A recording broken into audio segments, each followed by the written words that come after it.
Grabe pala ang tatay ni Carla, hindi inaasahan ng lahat ito, yes mga mima. So bago natin pagpatuloy ang ating facts for today's video, kung bago ka pa lang sa aking channel, please subscribe po, like, and pakit na rin po natin guys ang notification bell upang ma-update po tayo tuwing ako pinag-upload patungkol sa Team Kalingap, and please support po natin ang buong Team Kalingap, especially po sa Kalingap Rab or si Kuya Bal at Kalingap Rab. Alam nyo ba guys na itong tatay ni Carla ay hindi siya makapaniwala. Tignan nyo naman yung reaction ng mukha niya, no?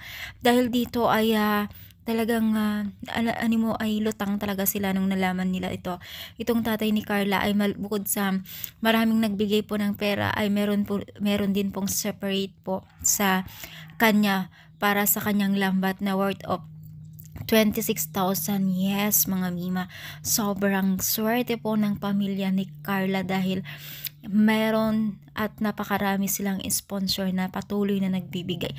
Yan po ay talagang patunay talaga na sobrang dami ang nagmamahal sa kanila at sumusuporta sa kanila, which is talagang kung tutuusin, di ba, malalakas pa mga to, pero dahil sa sobrang daming nagmamahal sa kanila na taga-sponsor po ng Team Kalingap ay hindi po magkanda o gaga ang pagtulong at pagbigay po nila ng tulong, even financial. Talaga napakarami po ang nagbibigay sa kanila.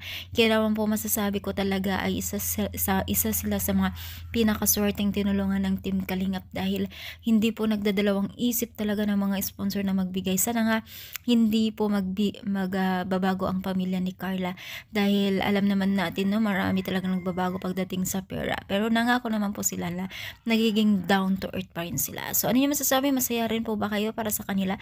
I-comment down pala po ang ating video. Thank you and God bless.